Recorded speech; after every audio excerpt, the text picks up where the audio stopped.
Aston Martin brand has undergone a huge transformation over the last 30 years. From super spy icons to Le Mans winning hypercar building track rats. So how did the company that was once all about looks and style become an endurance racer, an F1 team, and a track weapon manufacturer? Well, actually, it's the story of a toxic relationship and a bad breakup. Today, I'm going to try my hand at OEM couples therapy as we look at the story between Aston Martin and Ford. A huge thanks to Amaze for sponsoring today's video. You guys know we've helped give away some pretty amazing cars, like the Dodge Demon and Ram TRX, but I got... I hate sponsors. I hate sponsorships. Aston Martin has a long and storied history, but we don't really need to care about that right now.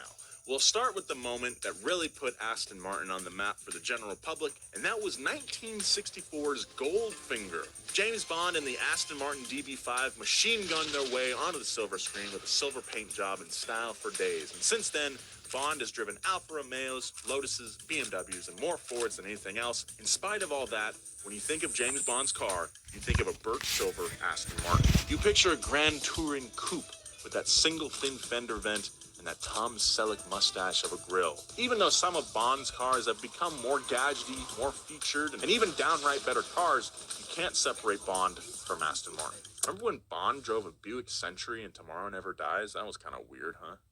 But being an icon of a movie franchise did not necessarily translate into making money.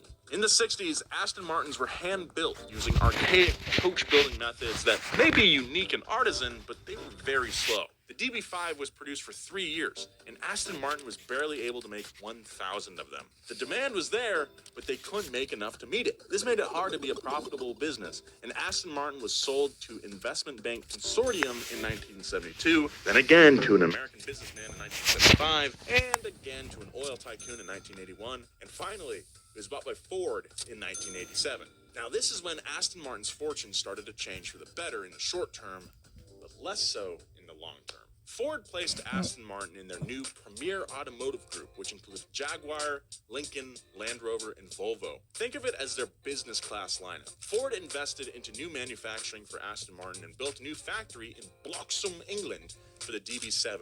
Aston Martin broke production records, and by the end of its run, nearly 10,000 DB7s had been built and sold across all its variations. Ford gave Aston Martin the resources to be successful and the freedom to still make cars the way they wanted to. Ford really liked Aston Martin, and it feels good when someone tells you they like you. And you can tell us you like us by liking this video. But unfortunately, the Aston-Ford relationship started to turn. And like a Los Angeles influencer couple, it started to become apparent that Ford was only into Aston Martin for their looks. Trouble began with the 2006 launch of a car seemingly unrelated to Aston Martin, the Jaguar XK. The XK was a V8-powered rear-wheel drive coupe that had the class and sophistication to fit the venerable Jaguar name. But there was a problem. It was hard to deny that it looked like an Aston Martin. If I were a designer at Aston Martin, I'd be pretty pissed off by this. The lead designer for Aston at the time was a man called Ian Callum. He designed the beautiful DB7, the DB9, V8 Vantage, and the V12 Vanquish. He also designed the Jaguar XK. Since both brands were under Ford's premier automotive group, Ford shared designers and engineers between the brands. Callum wasn't an Aston Martin employee. He had been a Ford guy for 10 years. And while designing the DB9 That's a and whole the entire Vantage, decade. Callum was officially employed by Jaguar. For Ford, it made sense to take the best elements of the premier automotive group cars and share them among all the other brands. Volvo wants to do an SUV? Send them one of the Land Rover engineers. Lincoln wants to increase their safety rating? Have them work with the Volvo team. But for Aston Martin, the main asset they brought to the table was their iconic styling. And when you let people copy that, it's no longer your styling, is it? The V8 Vantage and XK were compared side by side by every car magazine and outlet at the time. And a lot of people agreed that the Vantage still looked better, but for $40,000 less, the XK was literally a poor man's Aston Martin. Okay, maybe not a poor man, but a less wealthy man. A hedge fund manager gets an Aston Martin, and an In-N-Out manager gets an XK. So look, One brand copying another style isn't new. It happens all the time in and out of the car world. And even though there is protection around copying a car directly, two cars looking kind of similar shouldn't really affect the sales of either, should it? But here's where the problem was. Aston Martin had a pretty unique look, and if you take that look away, what do they have left?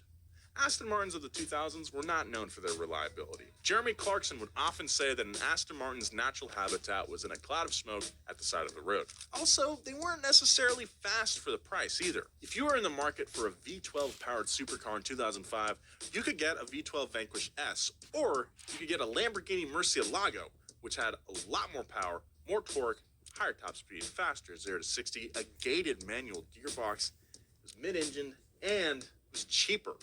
That's crazy. What? If you were buying an Aston Martin, you were actively saying no to better performance in exchange for that British class and style that they were so well known for. Ford knew that the looks were what sold Astons, and I'll admit that the Ford era had some of the best looking Astons we've ever seen, but the unique styling that you used to only get by buying an Aston Martin was now getting kind of diluted. And if you only want it for the looks and don't really care about the performance, then the Jag started to become a much more tempting offer. Do you see the problem here? Ian Callum went on to design the XJ and the F-Type, which both pulled styling cues from Aston Martin. But the most egregious Ford move of them all was in 2013 with the Ford Fusion. Even though Ford had sold off Aston Martin to the British motorsport group ProDrive in 2007, they were still using what they had learned from having the Brits around. Have you ever looked at the redesigned Ford Fusion and thought, that looks like it's trying to be a bootleg Aston Martin? Well, you wouldn't be the only one. The 2013 Ford Fusion, or Ford Mondeo if you're not in the States, was given a full redesign that included the Aston Martin grille. Ford tried to put the supercar styling on an Econo box, and I will say, it does look pretty good. But that's because it's a four-door Aston Martin. Pretty hard to screw that up. At first, Ford buying Aston Martin must have seemed like exactly what Aston Martin needed to finally show the world what made them so special. And in a way, it did. Just not always on their cars. Now, I can understand if it sounds like I'm being hypercritical or trying to stir up drama, but I'm not just making this up now. In 2013, people noticed. There was even a dealership ad here in LA at the time where a Fusion owner said that the last time they went to dinner, the valet said their car looked like a European sports car. Come on, man. It's because Ford A stole it. European? After being let go from Damn Ford, it, European. Aston Martin was free from the mass marketing and shared workspaces of Ford. They were with new British owners that wanted to make Astons special. But this time around, making a good-looking car wasn't going to be enough. So they did something they had never done before.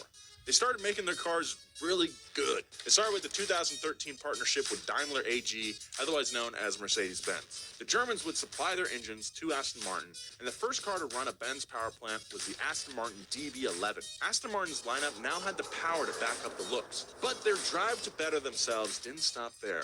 Aston Martin started bringing out the big guns.